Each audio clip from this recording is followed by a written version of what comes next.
They do it to me all the time. Just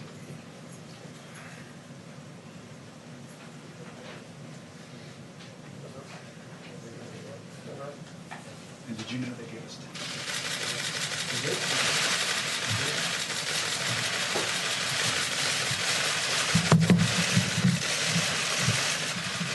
Thank you very much, everybody.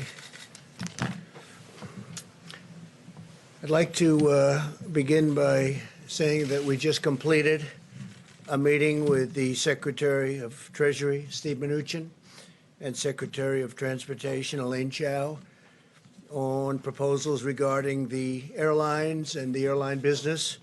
And we're working very closely with a lot of different people. We'll be probably putting out a proposal and giving them some of the details, some of the very powerful details over the weekend.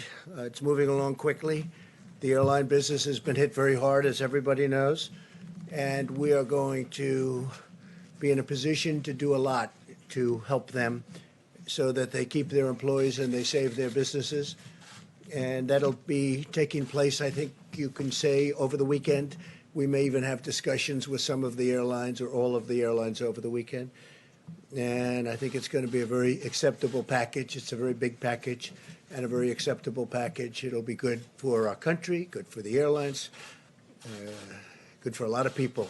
Likewise, I just spoke with the president of Russia, Vladimir Putin, and the king of Saudi Arabia, King Salman, and we had a big talk as to oil production and OPEC and making it so that our industry does well and the oil industry does better than it's doing right now. It's the numbers are so low that there'll be layoffs all over the world. There'll be certainly layoffs in this country. We don't want that to happen. We built a great energy business in the United States. So we have tens of thousands of jobs. We had a very good talk. We'll see what happens. But as you know, OPEC met today. And I would say they're getting close to a deal. We'll soon find out. So that was a conversation we just had. So we had a busy hour and a half. And let me begin by expressing my sincere gratitude to the American people. Millions of Americans are making profound and difficult sacrifices in their own lives because they know it will save the lives of countless others, and that's exactly what it's doing. You see what's happening and where we are, where we stand, and hopefully we're going to be opening up. We can call it opening very, very, very, very soon, I hope. Together, our people are writing one of the most noble chapters in the proud history of our nation. Americans are also encouraged to learn that Boris Johnson, Prime Minister, has been moved out of intensive care. That's a tremendous statement. And we continue to pray for him and his fast recovery. That's a very, very positive development. As the New York metropolitan area continues its battle against the outbreak, the full power of the federal government is there to support them. As you know, the Javits Center has now been fully converted into a 3,000-bed hospital, one of the largest anywhere in the country. And by the incredible professionals, I have to say the Corps of Engineers, what they can do is just incredible. They've done a fantastic job, and they're building nationwide 21 temporary hospitals and care facilities, adding 17,000 hospital beds, and they did that all within a very short period of time. It's incredible what they've done. Army Corps of Engineers and FEMA has been fantastic. Our sweeping airlift operation to keep doctors and nurses supplied with protective equipment. Project Airbridge continues to expand with more than 24 flights already completed and 49 additional flights now scheduled in the near future. So that's been very successful, and that gear and those outfits are being handed out. As they arrive, they're going directly to point. The American medical system continues to perform beyond our highest expectations, reminding us that the United States is blessed with the most advanced health care and the most skilled healthcare workers anywhere on the planet. Other countries are looking to what we're doing, and our testing operation has now become far and away the most sophisticated and the best anywhere. And we want to thank all of the heroes on the front lines as they fight to save American lives. We're at the top of the hill. Pretty sure we're at the top of the hill, and now we're going downward. In some cases, we've already started that process. Earlier today, I spoke with hundreds of mental health leaders and advocates from around the country to discuss the vital work and the vital work they're doing. We had the top doctors in the country, some international doctors. Mental health, big factor. Not only has the virus inflicted immense physical suffering on many people, but also mental and emotional suffering as well. Even though we're staying physically apart, no American is alone, and we're all in this together. But the mental health doctors and experts, it's a very great call. It was a very interesting call. They're working very hard. We're also seeing encouraging signs in our race to develop breakthrough treatments and therapies. Pfizer revealed today that it has found a promising new treatment that might prevent the virus from replicating, and that it hopes to begin testing in clinical trials very soon. It's going to be very, very soon. They have great feelings for this particular therapy, and they think that a lot of good things are happening through the FDA's Coronavirus Treatment Acceleration Program. 19 therapies and treatments are now being tested, and 26 more are in the active planning or clinical trial. So we have 19 therapies being tested currently, and 26 more are in the active planning for clinical trials. That's a big statement. That's a lot. Trials for Gilead's anti-rival drug remdesivir continue, and the company has also expanded emergency use for new patients, getting good early results, by the way. The companies that manufacture hydroxychloroquine are massively ramping up production. As you know, many people are recommending strongly Z-Pak be added, the Z-Pak, and also zinc. And the federal government continues to build our stockpiles and distribute millions of doses for doctors to use as they see fit. And I'm pleased to inform you we're just having a lot of good things are happening, but we'll have to see how that all works out. But we've purchased and we have stockpiled millions and millions of doses, and we're distributing it. Some states want it very badly. Michigan, we just sent a lot to Michigan and other areas. I'm reporting today that we passed 2 million tests completed in the United States, first time, most anywhere in the country. It's a milestone for our country. It's a milestone anywhere. Nobody's done anywhere close. Our tests are highly sophisticated and highly accurate.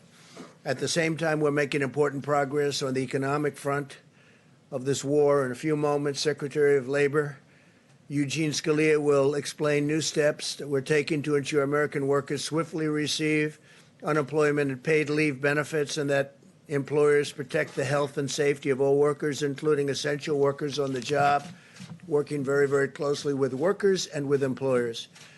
To provide further economic relief, the Federal Reserve announced this morning that it will provide up to $2.3 trillion in support to businesses, states, and local governments. $600 billion in loans will be available for mid-sized businesses with up to 10,000 employees, and $500 billion will be available for states, counties with over 2 million residents, and cities with a population of over 1 million.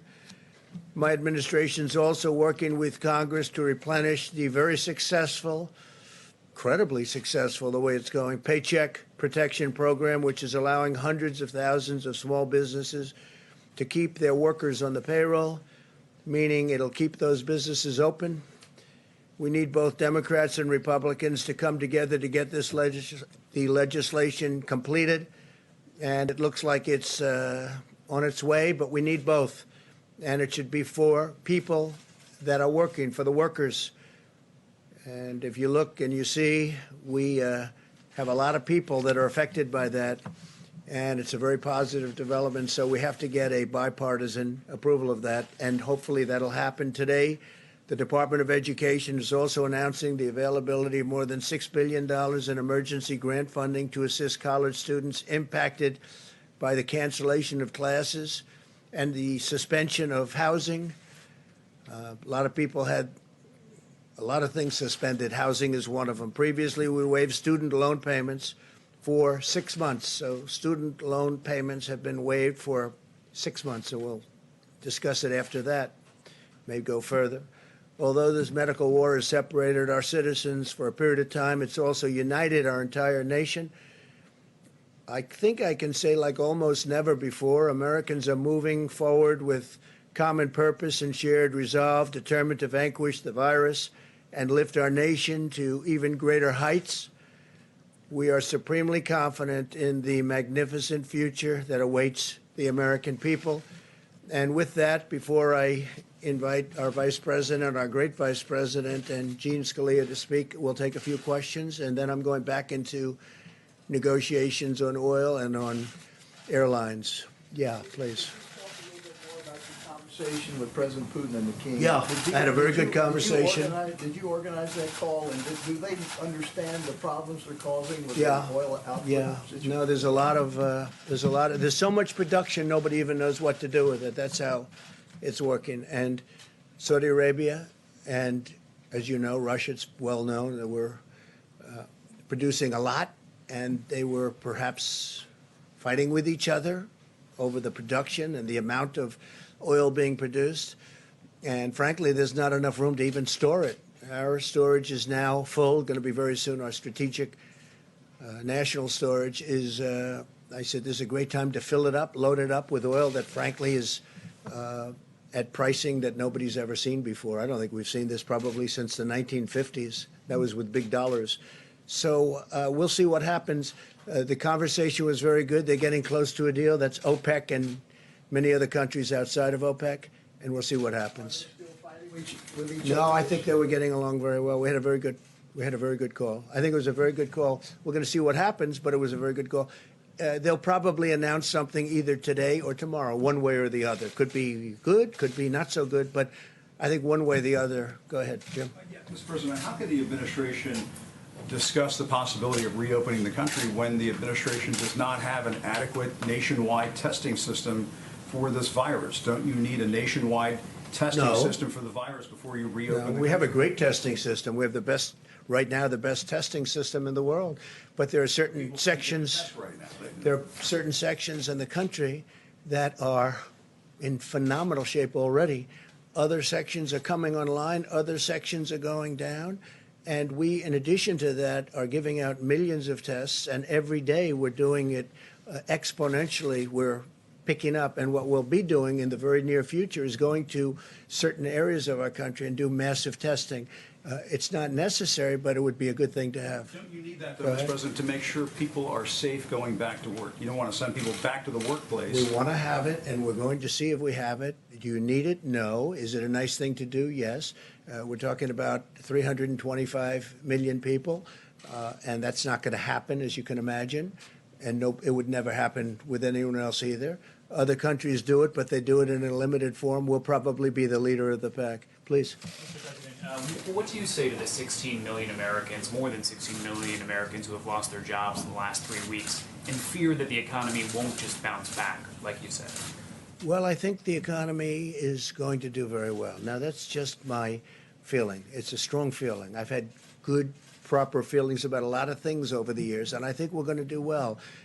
We're doing it looks like we're at the lower end of the curve in terms of death, which is a terrible word, a terrible, dark word that we've experienced like nobody's ever seen before in this country. I mean, we have numbers that are terrible, but when you look at the lower levels of 100, lower prediction levels of 100, 120,000 to 220,000, or if we did nothing, up to 2.2 million people, we're looking at a much lower level than the level of, I hope, than the level of 100,000. So we're going to see. We're going to have to. You can never do anything about the people that lost their loved ones and lost their friends, and I mean the great friendships. And I'm not sure a lot of people will ever be the same, but I think our country, from an economic standpoint, will end up being stronger than ever. We have tremendous stimulus. We have tremendous stimulus plans. We have things in the works that are going to really, I think, fire the country. I think that what's going to happen is we're going to have a big bounce rather than a small bounce. but we will be back. And I think, honestly, I think our country is going to be back from an economic standpoint. Again, you can never replace the people that were lost, and to their families, certainly you can never do a thing like that. But we will have succeeded in many ways, hopefully keeping the number way below our minimum numbers, and also from an economic standpoint. You know, we met with the mental health people today, and that takes this has taken a tremendous toll mentally on a lot of people. And I think we're going to open up strong. I think we're going to open up very successfully.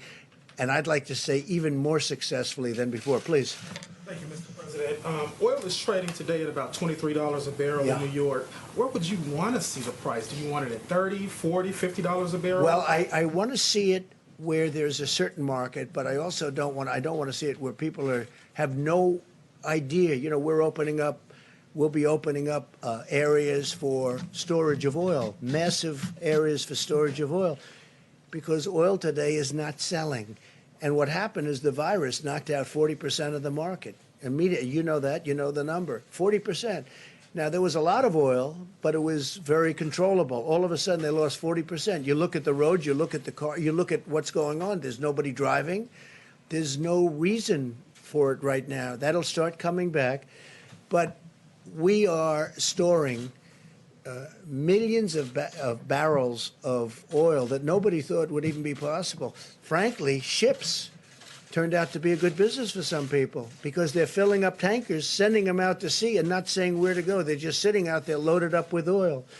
So we want to save our energy in this country. We want to make sure that our energy companies, businesses, and employees, workers, remain strong. So that's how I'm involved. And I think that's going to happen. So right now, if you look, you're probably talking 23, 25. If they announce a deal, we can get it up. We need a minimum number so the companies don't go out of business. So they're not going to lay off all of these energy workers who are important to our country. And, you know, we're now energy independent. We could do something where we only used our oil. But I think the long-term benefit is to be able to just go with the market. And it's going to work out. It's all going to work out. If you looked at 3 weeks ago, as you know, as we talked about it, 3 weeks ago and 2 weeks ago, this was catastrophic. I think it's really hitting bottom, and I think that, I mean, we've had a bottom, but now at $23 and $25 and probably heading up. At the same time, we save our energy, and we also produce great, cheap energy, and we save our jobs. Yeah. I want to ask you about the Paycheck Protection Program, because every day we're hearing from small business owners who are telling us that their banks don't know how to access this money. They're trying to apply. They can't figure it out. So where does the fault lie? Does it lie with the banks? I don't think there's a fault. They're doing record numbers of dollars. They're dealing with many community banks. They're dealing with Bank of America, Citibank, a lot of Wells Fargo, as you know, is very much involved. And they're dealing with the bankers. Can't go that quickly, but I'm hearing it's a very, very successful rollout. They did want changes in applications. They want changes in loan requirements, et cetera. But they're taking billions and billions of dollars worth of loans. And in the very near future, the banks will be relieving the money. They'll be paying out the money. Yeah, please. Sure. Are you still expecting the USMCA to take effect on July 1st? And considering the fact that the auto industry is hurting these days, are you ready to postpone the well, we have a application of the deal. new rules? Yeah, the deal is with Canada. The deal is with Mexico. We have a deal. And obviously the deal is different from the standpoint that production will be lower. But we have a deal. It's a signed deal. It's a deal that's one of the worst deals that we've ever had was NAFTA, one of the worst trade deals ever made by any country anywhere. We'll be terminating that. And the new deal is a great deal for our country. So that's something. Now, again, we get hit by the virus, and we'll see where that all goes. But certainly car production is going to be down for a little while. But ultimately, good for our farmers, great for our farmers. We'll be helping our farmers, by the way. We have money going out to our farmers in the pretty near future having to do with, you see what's happened. The farmers got hurt very badly by all of this. People are eating less from the standpoint that there's no restaurants are open, no businesses are open, no hotels are open. they'll start to come back. But we're going to be helping out our farmers. Yeah, please. Postpone the new auto ahead. regulations. Thank you, sir. Philip Wegman, Real Clear Politics. Earlier, you mentioned Project Skybridge, and we're hearing that through that project, a lot of the PPE that was sent out to other countries is coming back to this country. Do you know when we will be able to bring a majority of that back? And then, are you frustrated that USAID allowed a lot of that aid to go out the door in the first place? Should they have brought it back? I'm not, before? because we're in very good shape. You'll be speaking with Mike Pence about this in a little while. You look at the hospitals, you look at what's going on. Yesterday I spoke with the governor of Louisiana. I'm saying, do you think we need that extra 1,000 beds that we're in the process of building? We are really in good shape. You're not hearing people are needing ventilators much. In fact, we're going to start helping other countries with ventilators. We're going to end up having a lot of ventilators for future should something happen for hospitals, ideally to keep and have. But no, I think we're in very, very good shape.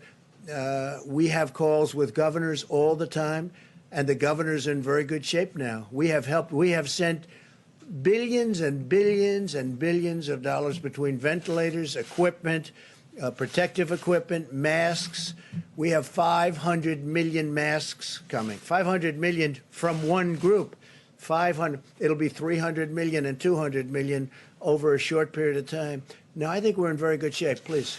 President, speaking of testing, some experts, including Scott Gottlieb, have talked about 750,000 tests per week being needed before the economy is opened. Can you address that? Do you agree with those numbers? If not, how many tests per week do you think we should have before the economy is open? I don't like sir? using the word needed because I don't think it's needed, but I think we're going to try and hit a number like that. That's a very high number, but we're going to be trying to hit it. And we probably might be able to do that. Please, go ahead. Do that, sir. Go ahead, please. Thank you, Mr. President. Today, the Democrats pushed for more rescue money for states and hospitals, which are complaining that they need it to fight the coronavirus pandemic. Do you think hospitals and states need this money? Would you support I do, something and like I do support something, but I support it for the next phase. It's much simpler in the next phase, whether that phase is infrastructure or whatever. So I'm going to leave you now with Mike Pence and with Eugene Scalia, and if you would, I look forward to seeing you tomorrow. We'll see you tomorrow. We have I think, a lot of very big news to report. We've had a tremendous day between, I believe, what's happening with the energy industry, and I believe what's happening with airlines. I look forward to seeing you. Thank you very much, everybody. Thank you. You still have not gotten the evidence of widespread voter fraud. Well, good afternoon, everyone. At the present moment, we have now cleared more than 2 million tests across the country. And I'm pleased to report we're testing more than 100,000 people a day now. But we're working around the clock to scale up the new types of tests that the FDA has approved in record time. And every American can be confident that we'll continue to build out that structure going forward for the weeks ahead and the months ahead. At the present moment, there's more than 450,000 Americans who have tested positive for the coronavirus, and sadly, more than 16,000 Americans have lost their lives. And as President Trump just said, our hearts go out to the families that have lost loved ones. And I want to assure you that all of us working at every level understand these are not numbers, these are lives. And our heartfelt condolences during this heartbreaking week go out to every American family that's lost a loved one to the coronavirus. It has been a difficult week.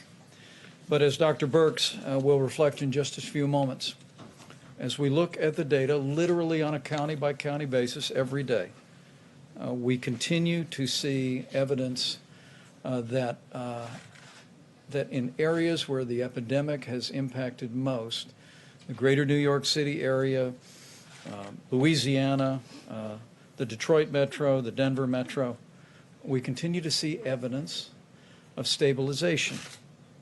And it appears, as Dr. Birx suggests, that we are close to the peak in each of those areas so impacted. We also express gratitude and appreciation for the people of California and Washington State who continue to be low and steady in the number of cases that are emerging there. We're watching the Chicago metro area, we're watching the Boston metro area, and as Dr. Birx will discuss, we just continue to urge every American to put into practice the President's coronavirus guidelines, because all evidence indicates from the West Coast to what we're beginning to see in major outbreak areas on the East Coast, it's working, America. And it's working because you're doing it. And we encourage you onward in that. Today, the White House Coronavirus Task Force met, but most of the team also met with Republicans and Democrats in two separate conference calls of the United States Senate.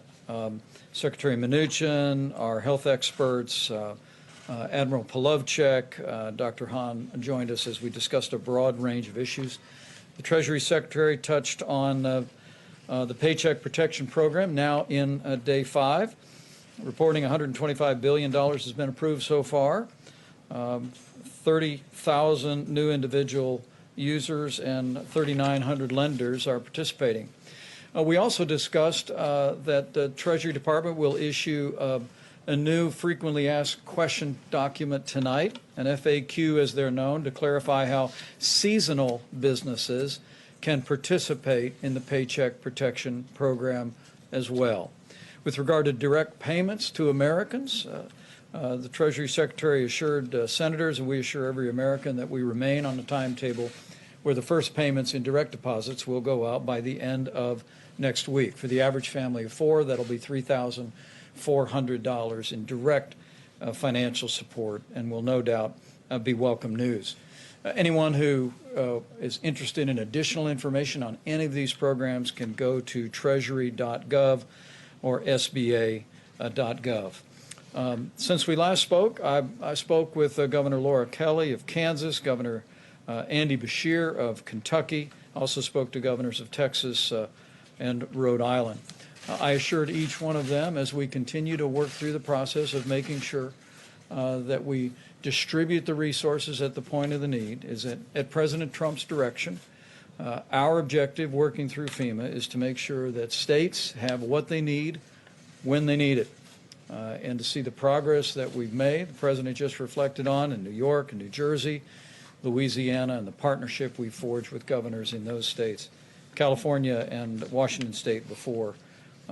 We trust gives confidence to governors and leaders of states across the country, and most importantly, our dedicated healthcare workers, that we will be there to meet that need should that need arise.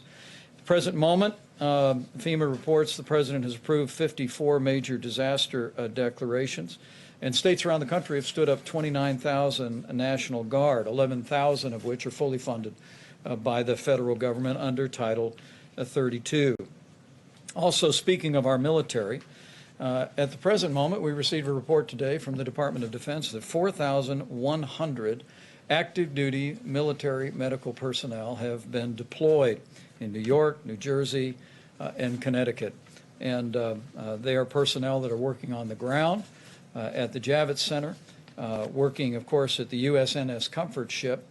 But because at the present moment, the utilization of both of those temporary facilities has been fairly modest.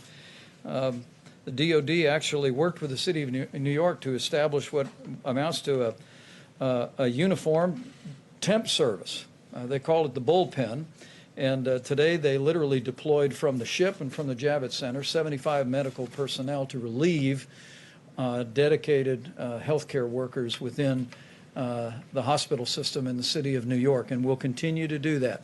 We're going to make sure those federal temporary hospital and Javits Center is fully staffed. We'll make sure the USNS Comfort is staffed, but the physicians, those military personnel, are going to also be deployed across the city to bring much-needed relief to our healthcare workers in our system.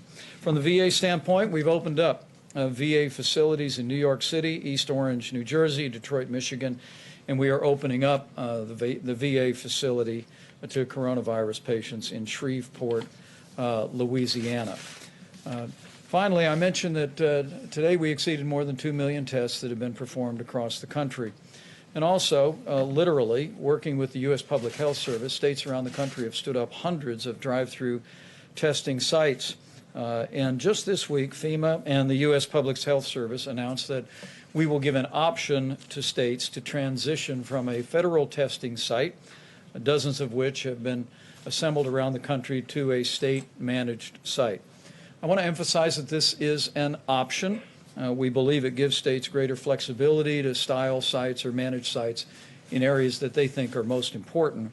But we're also processing requests for continued federal participation in states from New Jersey to Louisiana to Illinois, Colorado, and Texas. And we want to assure people in communities all across the country that we'll continue to partner with states to the extent that they prefer us to be a part of it. With regard to the air bridge, 3 flights were scheduled to arrive today in Chicago, New York, and Dallas-Fort Worth. 49 flights are scheduled over the next 3 days. And we continue to work supplies. We continue to literally leave no stone unturned around America and around the world. We're literally in the process of acquiring tens of millions of supplies that are being brought into a distribution system organized out of FEMA and focused on the areas most in need. We're also bringing real innovation, and at the White House Coronavirus Task Force today, we tasked the FDA and CMS to review the feasibility of allowing hospital workers to use cloth gowns for performing procedures. It was observed that 20 years ago, most physicians and most surgeons wore cloth gowns every day and laundered them, but it's transitioned to disposable gowns, and we're working very rapidly in the next 24 hours, and we'll have guidance for hospitals and healthcare workers about the ability to in effect, recycle gowns and make sure that we have the supplies that we need. As the President mentioned today, the President and the First Lady and I and my wife, Karen, we're honored to be a part of a conference call with mental health professionals from all around the country. And we know while there are families that are struggling with the coronavirus and struggling with heartbreaking loss to the coronavirus, we understand this is a very challenging time for every American, but most especially Americans who struggle with mental disorders or struggle with addiction. And the President brought some incredibly dedicated people together to make sure that they know we're with them. Early on, the President expanded access to telemedicine, and we've also issued guidance for using technology to remain connected to social support groups. And we just urge everyone who may be feeling an emotional burden or a vulnerability during this time to reach out to the many resources that are there, and to know that you're not alone, that we're with you, and we'll get through this, and we'll get through this together. So despite heartbreaking losses that continue this week in communities from New York to New Jersey to Louisiana, there are signs of progress, and hope abounds. The reality is that we see new projections from the experts, and if the projections are right, it's because it's working, America. It's because the American people are putting into practice the social distancing, caring for their neighbors and their loved ones and their family members, and putting their health first. And we just want to urge every American to continue to put those principles and guidelines into practice every day. With that, I'm going to invite Dr. Deborah Birx up for an update. Dr. Fauci will hear from the Secretary of Labor, and we'll take a few questions. Thank you, Mr. Vice President. So I wanted to cover today not only what we're seeing across the United States, but some of the testing data to assure from the prior question, if we're testing, I'm sure you're following our numbers every day, and the amount we're going up, about 118,000 to 120,000 per day are being tested. So we're way over the 750,000 per week currently. We have some statistics. Now, remember, we required this, thanks to Congress, to be reported. We have about 75% of that test data in now. About 1.5 million of those tests have been reported in. I just wanted to give you some ideas because sometimes we think that we're only testing in the hospitals, that this should give you an idea of the quantity and the types of tests that have occurred. So we've tested over 200,000 young people up to age 25. They have about 11% positivity rate. Over 500,000 people between 25 and 45. They have a 17% positive rate. Now remember, in order to get tested, you have to have symptoms. So this gives you an idea of the number of people who have symptoms that are not infected with coronavirus. Another nearly 500,000 people between 45 and 65, their positivity rate is 21%. Another nearly 200,000 between 65 and 85, 22% positive, and a small group of about 30+ thousand individuals over 85, and they have a 24% positivity rate. And so this gives you an idea of we're testing throughout all age categories. I see a lot of men in the audience today. I just want to remind them about the importance of health care. Of the male-female ratio, 56% of the people who are tested are female, 16% positive, 44% male, 23% positive. So again, it gives you an idea about how men often don't present in the healthcare delivery system until they have greater symptomatology. This is to all of our men out there, no matter what age group. If you have symptoms, you should be tested and make sure that you are tested. We appreciate you engaging in that, and also really recognizing the issues about comorbidities and making sure that we're addressing those. I had a series of great calls with about 17 states that are in our more rural areas, specifically around our indigenous people and tribal nations. It was a very reassuring call, and we are testing across the country. We do have about 63% of states that have less than 10% positive despite significant testing. And within the indigenous peoples and tribal nations, they're seeing the same thing that we're seeing across the nation. Increased issues among those with comorbidities and those of elderly, but also issues in nursing homes. And so they are testing, many of these states are still capable of doing full contact tracing. And so they've been doing contact tracing from nursing home outbreaks and other outbreaks. It really gives us a clear impression of no matter what we do in the future, we need to really ensure that nursing homes have sentinel surveillance. And what do I mean by that? That we're actively testing in nursing homes, both the residents and the workers at all times. That is where, and that's how we saw this at the beginning. That's what we saw in Washington State. And that's what we're seeing in many of the states that have very low case attack rates. The other thing that I want to leave you with, we certainly know how desperate and difficult the situation has been in New York over the last few weeks. And we've been telling and talking about how this would be the week that would be most difficult because of the large proportion of cases that are coming from the New York metro area. What's been encouraging to us, those early states outside of Washington and California, which still have extraordinarily low attack rates because of their level of mitigation, all of the new areas that are having new increasing cases, we talked about them yesterday, Washington and Baltimore and the Philadelphia metro area. That includes Camden, Wilmington, and the counties around Philadelphia. We're seeing that the case numbers, what we'll get to as far as attack rates, we talked about 1 in 7 in 1,000 in New York that are being measured. These are coming in, even with their progress up their curve, in the 1 to 2 per 1,000 range, showing that when you start mitigation early, it has a very different impact.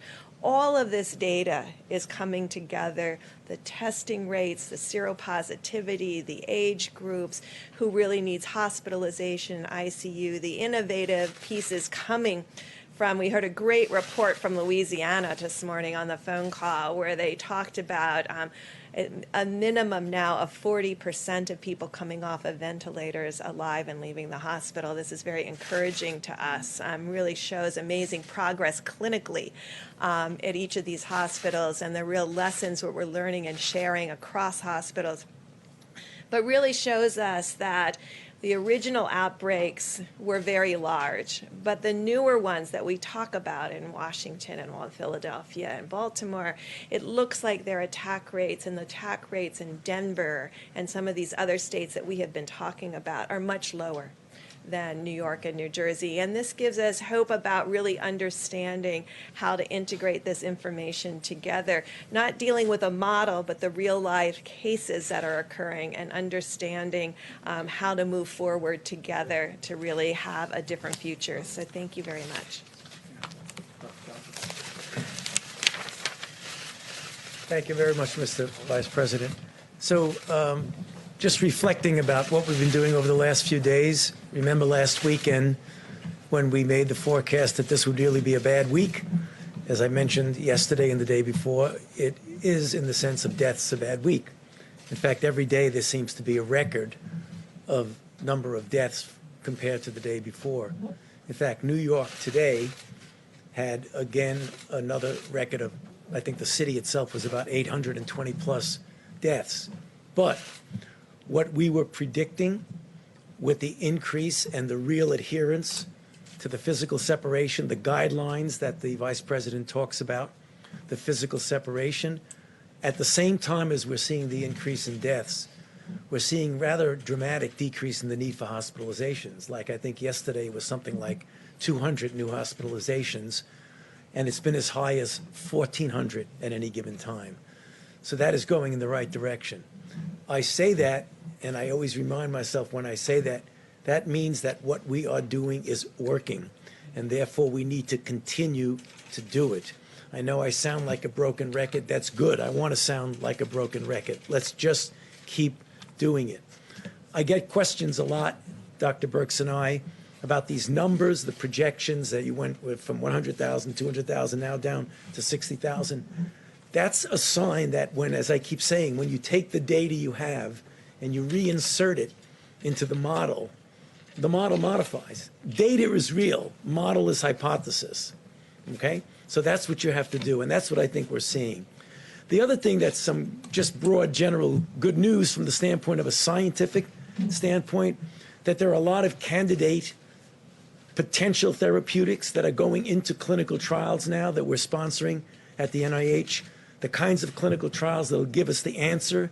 Are they safe? Are they effective? And just what is the capability of using them under what circumstances? As prophylaxis, as treatment, in early disease, in late disease. So as the time goes by and we have the public health measures to try and contain this, we're doing an awful lot from a scientific standpoint so that when we do get to next year, next fall, next winter, hopefully we'll have something that we can offer in addition to the very important public health measures. So I'll be happy to answer questions later. Mr. Secretary.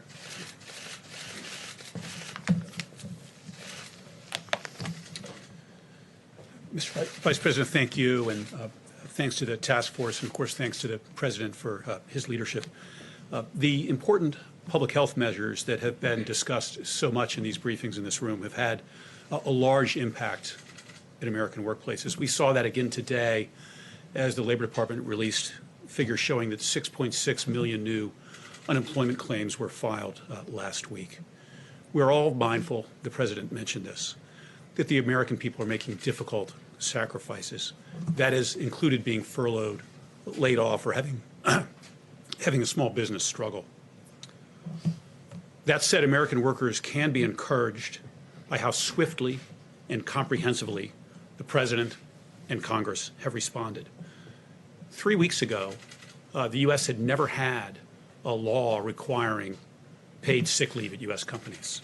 But 3 weeks ago, the President signed the Families First Coronavirus Response Act, which did provide paid sick leave, as well as expanded family and medical leave for employees at small businesses, with those small businesses being reimbursed dollar for dollar for having provided that leave. Last week, we at the Labor Department issued rules to implement these leave requirements of the Families First Act, and we've been in near constant contact with employers and employees to help them understand the law, and in a number of cases already, to help workers get the leave that they were entitled to. Another unprecedented benefit for workers was provided in the CARES Act less than 2 weeks ago. That law, as you know, includes a $600 a week plus-up to unemployment benefits that are provided by the states. We have millions of unemployed Americans who are making a sacrifice for our national well-being. These bonus payments, and they're unprecedented, the government has never provided a plus-up unemployment payment like this. These payments are intended to make those workers whole as near we can. This temporary benefit is available not just to employees, but also to the self-employed and gig economy workers. Before the President signed the CARES Act, gig workers, independent contractors were not available for unemployment compensation. Today they are. At the Department, our team has worked day and night to enable states to make this benefit available. I'm pleased that a number of states are now making those $600 additional weekly payments. More states will follow in the coming days. How long it takes will vary by states. Some states' systems will take longer. But we at the Department will continue to support them. We have already dispersed $500 million to states to help them with their systems and making these payments. We have another $500 million that we're ready to release. And for workers who don't get this benefit when it's first due them, states will be able to catch them up later when their computer systems are able to make these payments. Let me add that we're also mindful at the Labor Department that many Americans remain in the workplace, including on the front lines in our hospitals, as well as our emergency responders. My department's Occupational Safety and Health Administration, or OSHA, has been providing guidance to employers and employees on coronavirus since the early days of this health emergency. We are fielding and responding to calls from workers worried about their health, and sometimes from workers who believe they've been illegally disciplined by their employer for expressing health concerns. We will not tolerate retaliation. OSHA will continue to work with workers and employers to keep workplaces safe, using all the tools available to us, including enforcement if needed.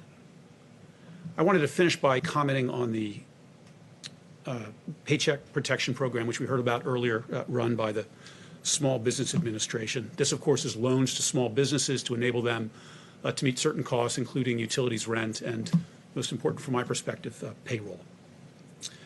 As you know, if these companies receiving the loans keep their workers on payroll, these loans are largely forgivable. Here's why that program is so important from my perspective. We're seeing unemployment filings right now of a like that we've never seen before. But these numbers aren't the result of an underlying weakness to our economy. Our economy has been vibrant, incredibly strong just weeks ago. If, as we've heard again today, if we are disciplined now and adhere carefully to the guidance being provided by health authorities, we'll get that economy back.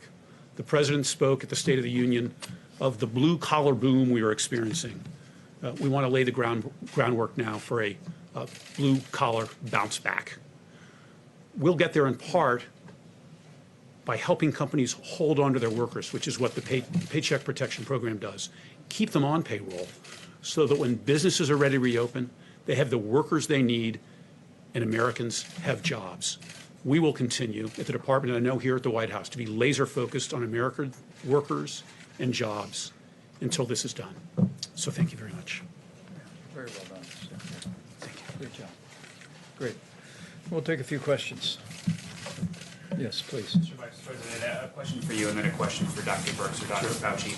Just to clarify, on the federal funding for testing sites in the states, are you saying that federal funding will remain for those sites and will it remain at its current levels? It's not merely federal funding, but in many cases we provided personnel from the U.S. Public Health Service and also flowed supplies, personal protective equipment that was required for some of the early forms of testing, but it's less required today with new formats for testing. But it is an option, and as I've made clear to several governors, we'll continue to partner with our states. But I have to tell you that the way states step forward with the concept of drive-through and community-based testing is really inspiring. For our part, working with FEMA and our great team at the U.S. Public Health Service. We've stood up some nearly 50 different drive-through test sites around the country, but literally there are hundreds that have been deployed by states and by hospitals and local healthcare providers.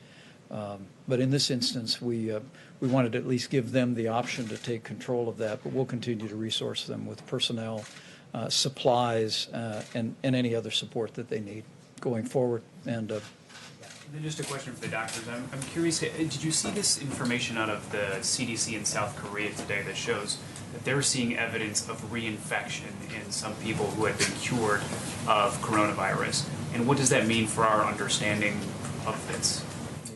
Have you seen that? I'm not aware of what you're speaking about now, but clearly there have been anecdotal mentioning of what appeared to be reinfection. You have to really be very careful when you say reinfection, because what and we were dealing with this with even Ebola back during the Ebola time, that someone might still, when someone does a test on them, do a PCR on a body fluid of some sort and be able to detect what are likely nucleotides that are not replication competent.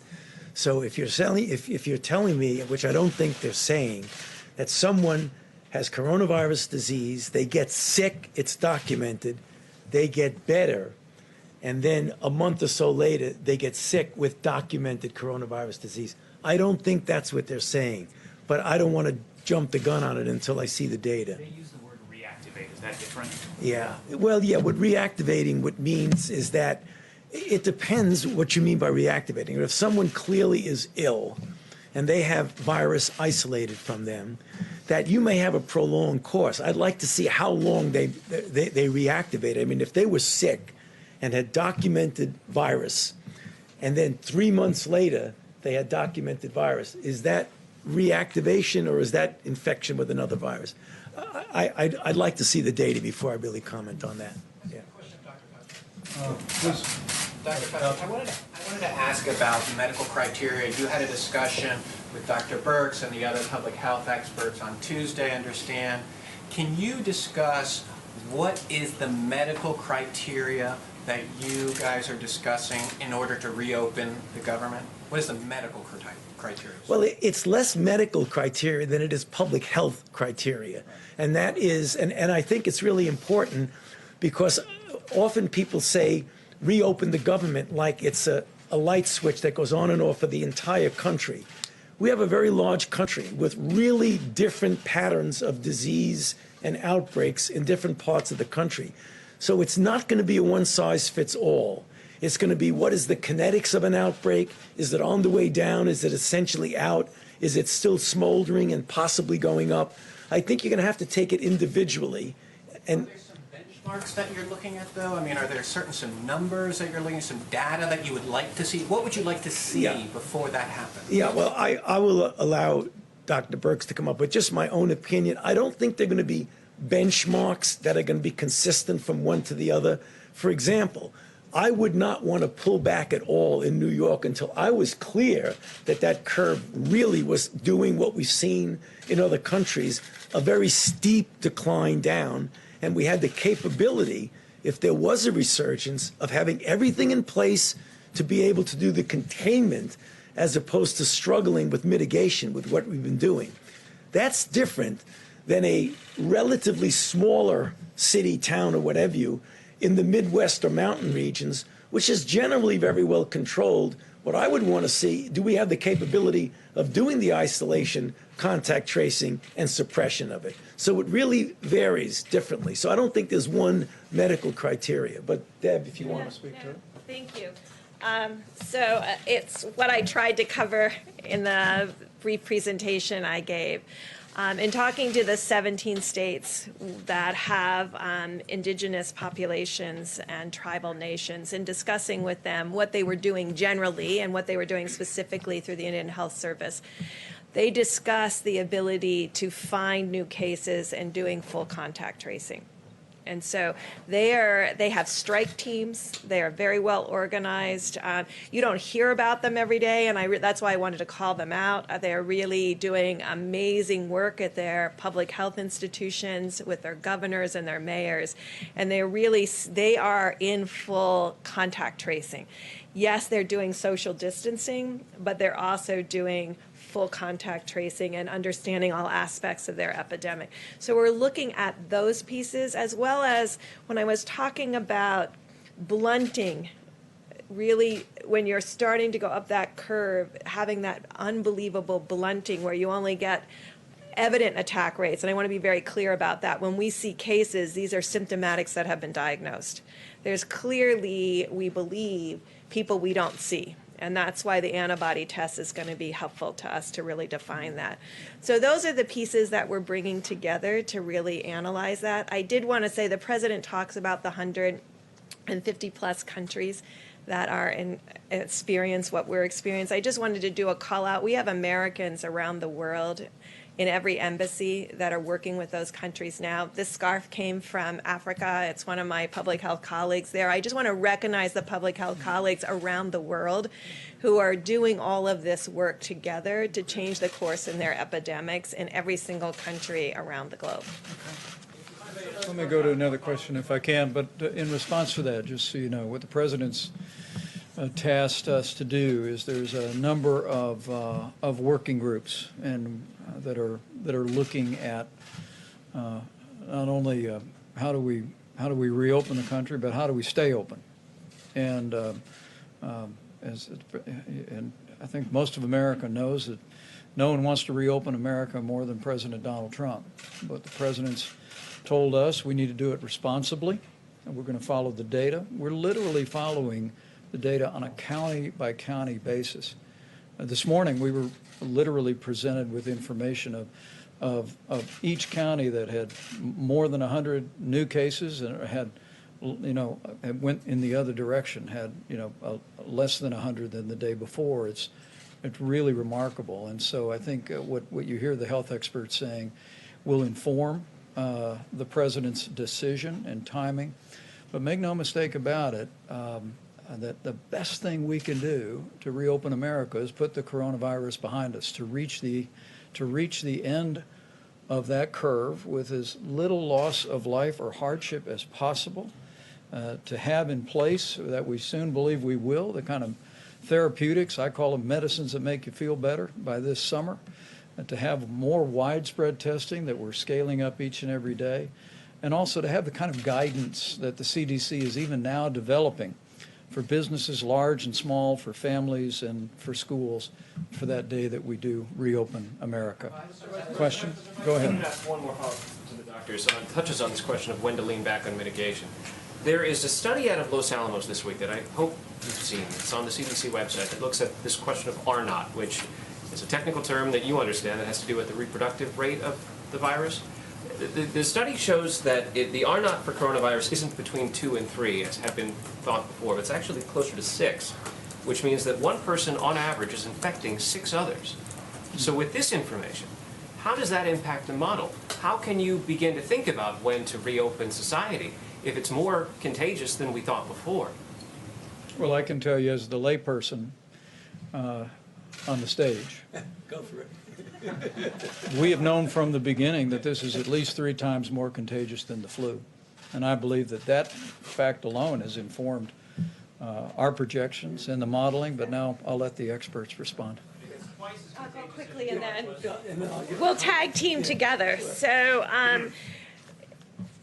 when we've been talking about the asymptomatic group, and that's why I gave you that testing data where 11% of young people under 25 were positive, many of them very low-grade symptoms.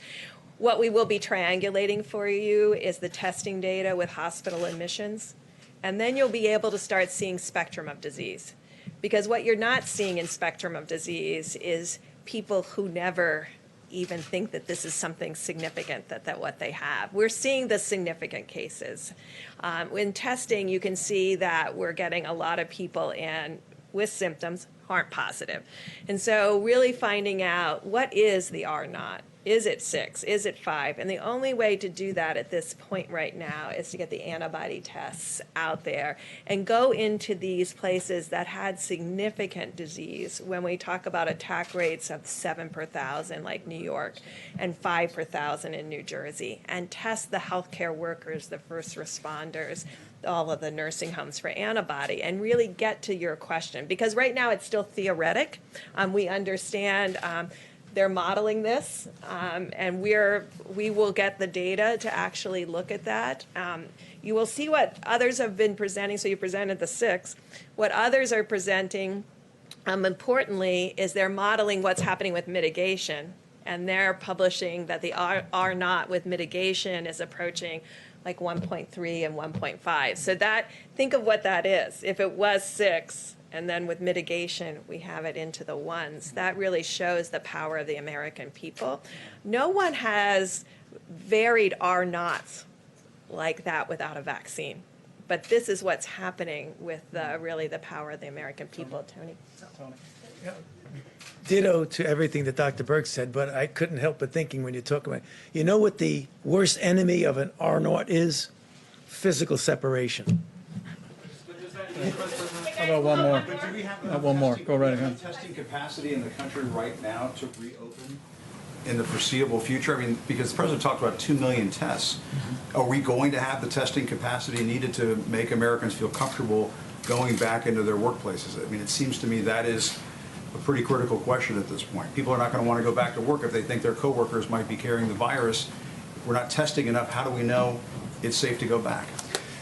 Well, I think the American people see the incredible progress that's been made after President Trump brought in the largest commercial labs in the world to scale testing, the likes of which we've seen. We are, as Dr. Birx said, well over 100,000 Americans being tested every single day. We have an antibody test that is coming online.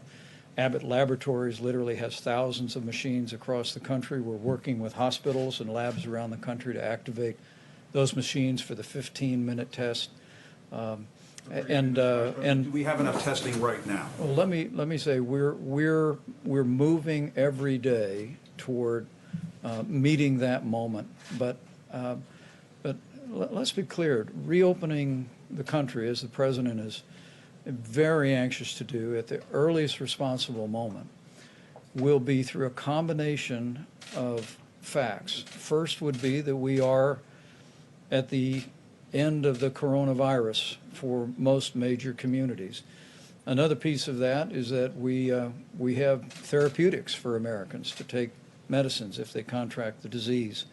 Another piece of that is guidance from the CDC to public institutions, to businesses large and small, about how to conduct themselves in a safe and a responsible way. And testing is also a piece of that. And as Admiral Joie has reflected, we are spending a great deal of time expanding testing today. Every single day there's more and more tests across the country. But we're also working to scale testing that as we move into this summer and move into the fall, we'll have the testing we need to do what these doctors call not diagnostic testing, which is to take a test of a person that has symptoms, but surveillance testing, so we can identify people that may have had it and may be immune versus people people that we just need to know whether or not they were ever exposed or and were not exposed. How about one more quick question here, if I can? I think he had one right here, or I'll go to you in the back. Thank you, Mr. Vice President. In the next few weeks, the Supreme Court is set to rule on DACA and on the Deferred Action for Childhood Arrival, and about 30,000 of those people who are under that program are frontline healthcare workers. Is the administration in any way ready to protect them if the ruling comes in your favor and takes the protection out and they can no longer work in the health field as they're needed right now? Well, I think the president's been very clear on his desire to reach a solution on that issue with the Congress.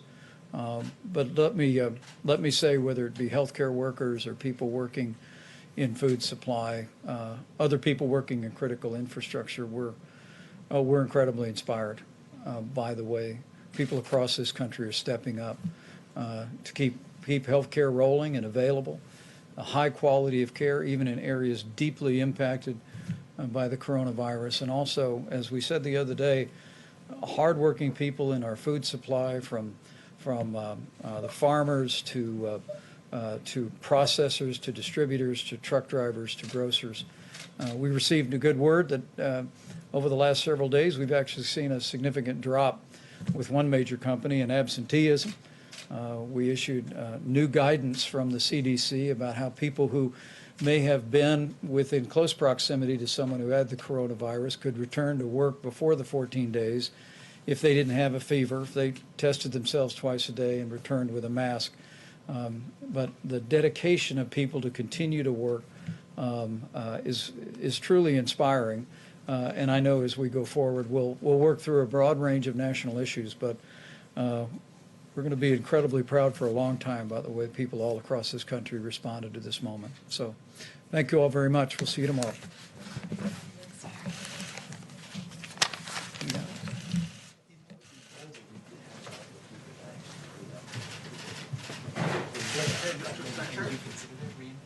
No, it's probably good. Thank you.